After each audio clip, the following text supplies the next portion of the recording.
James Eckhouse. Reading Christmas Carol. Many Christmases ago, there lived a businessman by the name of Ebenezer Scrooge. Everyone knew Mr. Scrooge, but not because he was popular, and certainly not because he was generous. The name Scrooge became synonymous with greed and selfishness, and was often used in place of other words that don't belong in polite conversation. Ebenezer Scrooge made his fortune in banking, partnering with his friend Jacob Marley, who was just as stingy as Scrooge. Together they did everything they could to squeeze every last cent out of everyone around them. They lent money to people who needed it, but if you were even a minute late in paying it back, Marley and Scrooge would take everything you had, even the shirt off your back. They foreclosed on schools, hospitals, even orphanages. They took money wherever they could get it. There was nothing those two liked more than money. Their hearts were as hard and cold as the gold coins that jangled in their pockets. Jacob Marley passed away a few years back, and as Mr. Scrooge sat alone in his dark office, he sometimes thought of Marley. But when he did, he would try to force all those sad memories out of his head by focusing on his money. He stepped out of his office and stood menacingly over his assistant, a kind and timid young man named Bob Cratchit. "Cratchit," shouted Scrooge, "have you finished filing those papers yet?" Almost, Mr. Scrooge," he said. Cratchit sat at a little desk, his teeth chattering as he shivered in the cold of the London winter. It's just," he added, I think I could go a bit faster if it was a little warmer in here." While Mr. Scrooge's office had a big, roaring fire, the only thing to keep Cratchit warm was a tiny coal heater. "Coal doesn't grow on trees, Cratchit," said Scrooge. "I'm not paying for you to get comfy. If you put another piece of coal in that heater, it's coming out of your pay." Yes, sir, of course, sir," said Cratchit. I'm sure I can get this filing done by next week." "I imagine you can. Since you seem to have been lazing about here, you'll have to come in tomorrow." But, Mr. Scrooge, tomorrow is Christmas. I need to be with my family, especially Tiny Tim. I don't know how many more Christmases he'll be around for." "That's very touching, Mr. Cratchit," Scrooge said dryly. "All right, you've swayed my heart. You can have a half-day tomorrow, but I'll expect you to work through New Year's." "Bless you, Mr. Scrooge," Cratchit said, reaching for his coat on his way out. "Have yourself a Merry Christmas." "Christmas," said Scrooge. "Bah, humbug." With that, he shut the door on Mr. Cratchit and went back to his office. He sat at his desk, looking over papers with the frown he always wore, when he heard a strange noise, something jingling and rattling. At first, he thought it was a set of sleigh bells from the street, but when he heard it again, it was definitely coming from upstairs where he lived.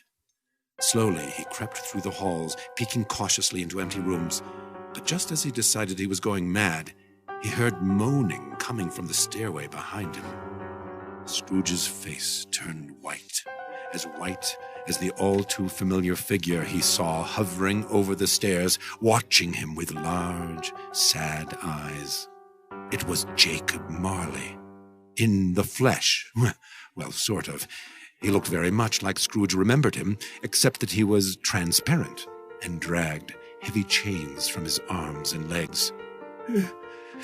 "Is it really you, Marley?" asked Scrooge. "Ebenezer Scrooge," the ghost bellowed. "I have come to give you a grave warning.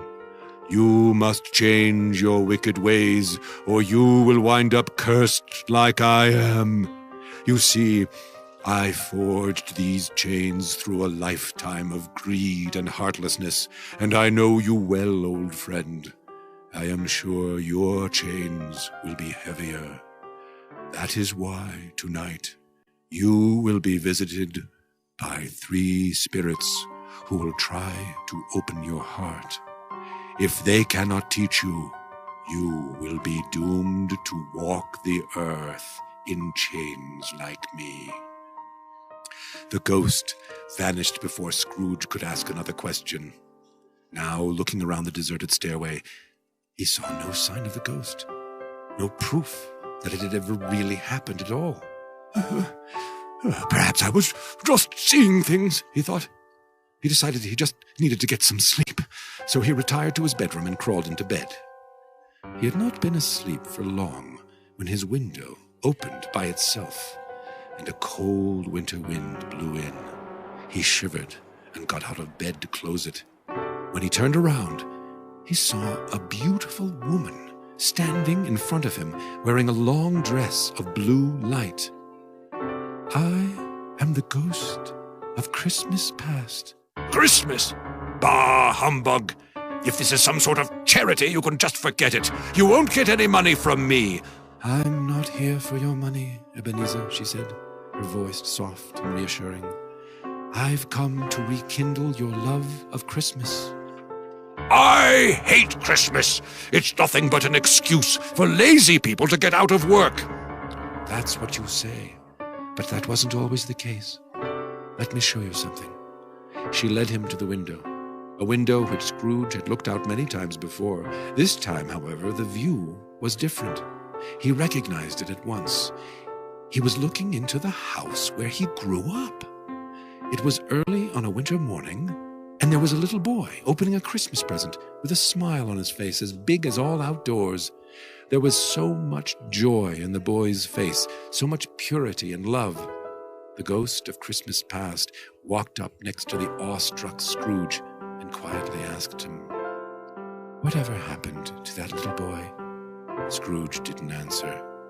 He knew that the little boy was himself, but he honestly couldn't remember how he came to be who he was.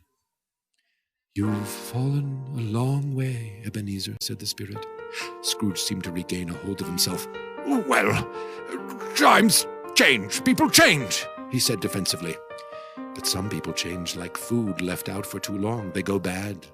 She disappeared, leaving Scrooge alone with his thoughts. He tried to go back to sleep, but he remembered what Marley said about 3 spirits. The thought of another ghostly visitor kept him awake with fright, tossing and turning. He thought he heard a noise. It was a loud thump, and it came from the kitchen. He snuck through the dark hallways and peeked in. It looked as though someone was cooking, someone hungry and with no sense of taste. Laid out were bread, fish, cheese, pickles, and half of a pumpkin pie. Scrooge wondered who could eat like this, and as the refrigerator door closed, he wished he hadn't, because there stood a giant of a man, round and rosy. "Are you a ghost, too?" asked Scrooge. "Yes," replied the ghost, with his mouth full of pumpkin fish pie sandwich. He swallowed and then continued, "I am the ghost of Christmas present.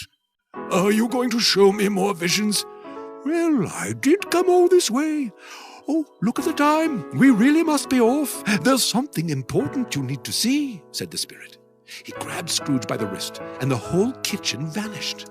Now they were in another house, a much smaller one, in the family's dining room, which in a house with so few rooms served as playroom, lounge, and study. Bob Cratchit sat at the head of the dinner table and led the family in prayer. "Lord, thank you for the glorious banquet you've provided us on this Christmas Eve." "What banquet? Is it behind that turkey that's the size of a pigeon?" asked Scrooge. "No, that is the banquet," replied the ghost of Christmas present. "That's the biggest bird they could afford." "But yet, they seem so happy," Scrooge wondered. "Please look after our family, especially Tiny Tim, who needs your miracles the most." Scrooge remembered Cratchit mentioning the name before, but he had never really paid attention. But now he carefully observed the boy. He was small and thin, underweight in fact, and he carried a tiny wooden crutch because he could no longer walk well. He looked very sick, but his eyes shone bright with warmth and innocence.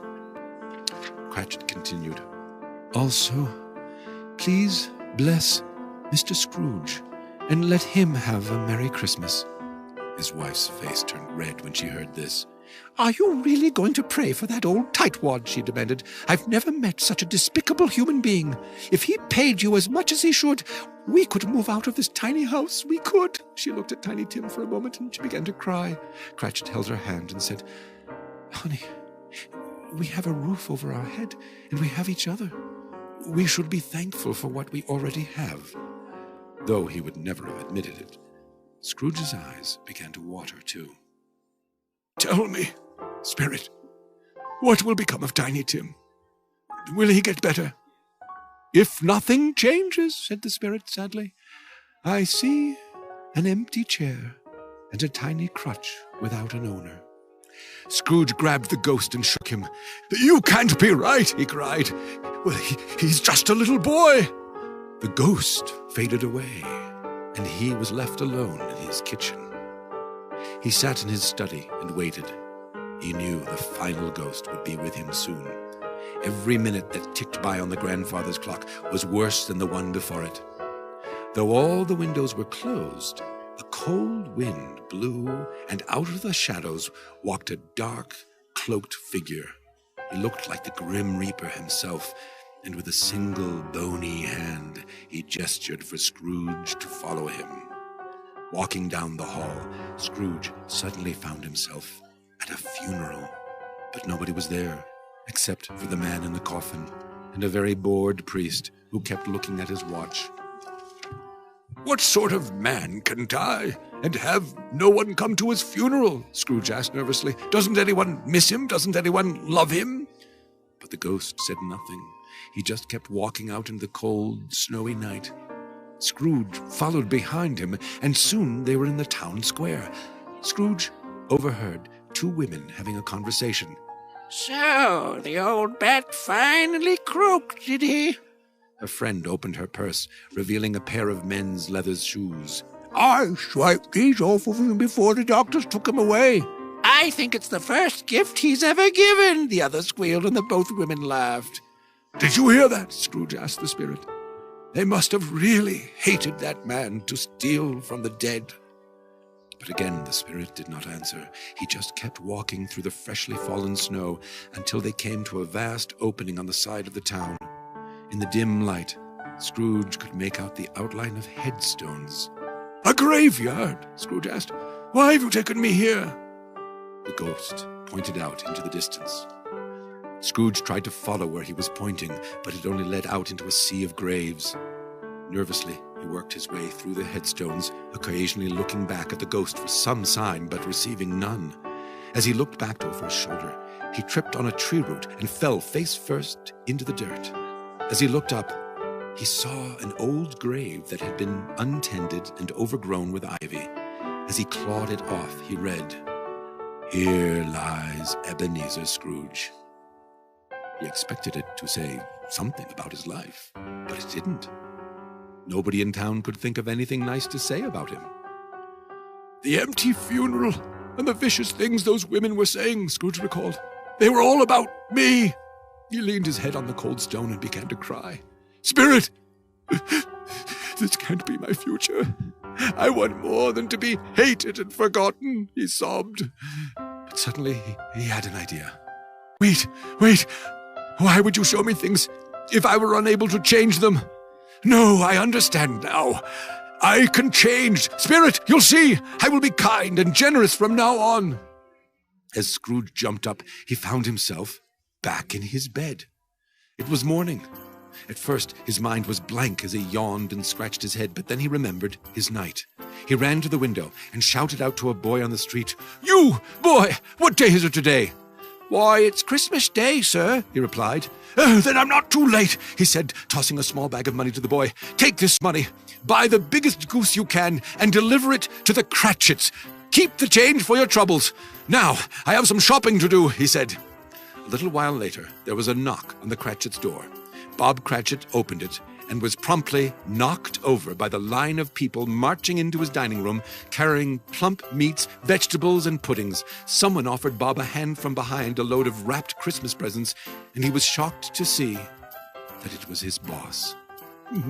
"Mr. Scrooge, I was just about to leave for work right now," said Bob nervously. "Work?" Well, it's Christmas, isn't it? Said Scrooge. Well, yes, but yesterday you said, Bah, said Scrooge. You've always worked so hard. You deserve a vacation. Why don't you come back to work after New Year's? Cratchit didn't know what to say. Just be in the office by 9 o'clock sharp, Scrooge added, with a hint of his old mean self. After all, my new partner shouldn't be late. Oh, thank you, Mr. Scrooge, proclaimed Cratchit. Cratchit's wife and Tiny Tim both came over to give Scrooge a hug. Together they all enjoyed a great and merry feast, even Ebenezer Scrooge, who found that it gave him great joy to share his wealth, and he was never mean, cheap, or greedy again. The end.